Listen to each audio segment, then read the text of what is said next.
जानकी वल्लभ विजयते। नमो राघवाय। सुबह होते ही रावण फिर से रथ पर सवार होकर गरजता हुआ युद्ध भूमि की ओर दौड़ा। रावण को आता देख वानर सेना फिर से पहाड़ और पेड़ लेकर टूट पड़ी। उन्होंने रावण को चारों ओर से घेरकर नखों और तमाचों से व्याकुल कर दिया। जब रावण ने देखा कि बानर उस पर भारी पड़ रहे हैं तो उसने अपनी सबसे डरावनी आसुरी माया फैलाई। रावण की माया से अचानक रणभूमि में भयानक भूत प्रेत पिशाच और बेताल प्रकट हो गए।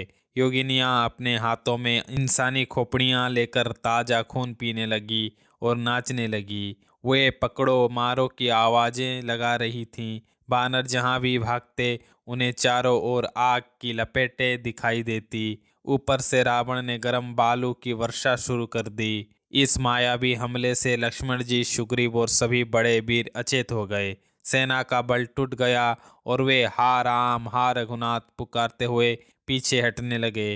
रावण ने देखा कि सब हार मान रहे हैं तो उसने एक और नई चाल चली। रावण ने अपनी माया से हजारों हनुमान पैदा कर दिए। ये नकली हनुमान पत्थर लेकर असली श्री राम को ही चारों ओर से घेर कर ललकारने लगे। उनके बीच में खड़े भगवान राम ऐसे लग रहे थे मानो नीले तमाल के वृक्ष को इंद्रधनुषों ने घेर लिया हो। देवताओं ने जब यह देखा तो वे जय जय पुकार उठे।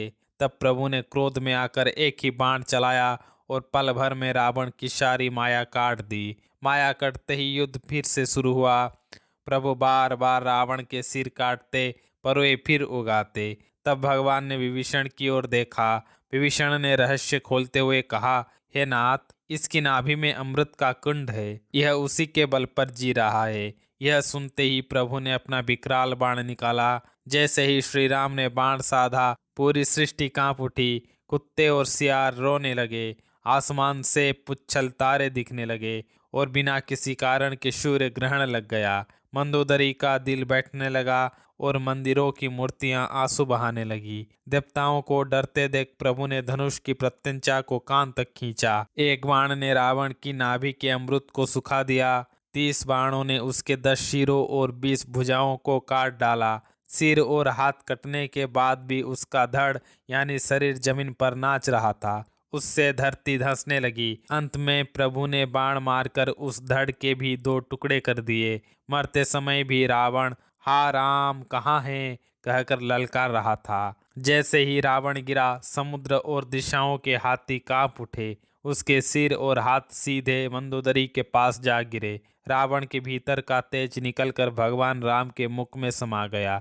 उन्हें नगाड़े बजाए और स्वर्ग से फूलों की वर्षा होने लगी। युद्ध जीतने के बाद प्रभु श्री राम की छवि अद्भुत थी। उनके जटाओं के मुकुट में फूल सजे थे और शरीर पर खून की बूंदें ऐसी लग रही थी मानो नीले पहाड़ पर बिजली चमक रही हो। उन्होंने अपनी कृपा दृष्टि से देवताओं को निर्भय किया और पूरी वानर सेना सुखधाम मुकुंद की जय के नारे लगाने लगी। जैसे ही रावण की कटे हुए सिर और भुजाएं मंदोदरी के सामने आई, वह व्याकुल होकर मूर्छित हो गई।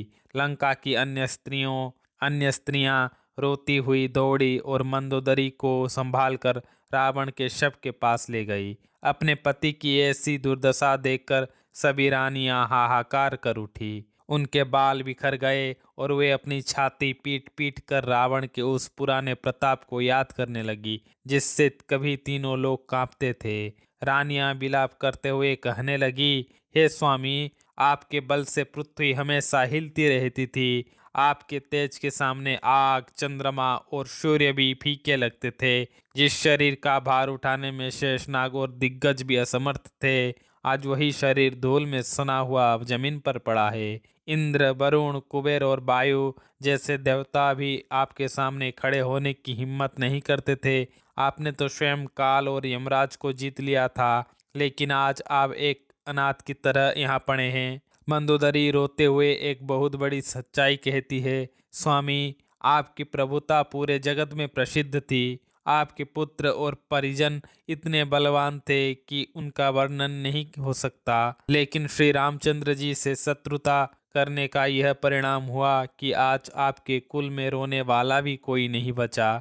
विधाता की पूरी सृष्टि आपके वश में थी। दिग्गज आपको झुककर प्रणाम करते थे, लेकिन आज आपके उन्हीं शिरों और भुजाओं को गीदड़ खा रहे हैं। राम से विमुख होने वाले व्यक्ति के लिए ऐसी दुर्गति होना उचित ही है। मंदोदरी समझ गई थी कि रावण ने काल के वश में होकर किसी की सलाह नहीं मानी और साक्षात परमात्मा को साधारण मनुष्य समझ लिया।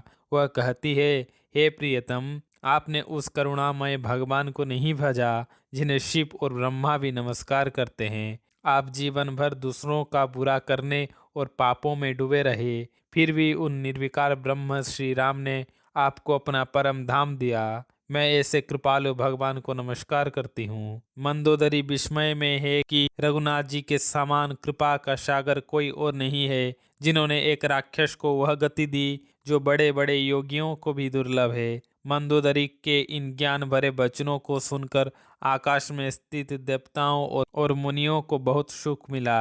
विभीषण जब वहां पहुंचे और अपने बड़े भाई की यह दशा देखी तो वे अत्यंत दुखी होकर विलाप करने लगे। तब प्रभु श्री राम ने लक्ष्मण जी को भेजा।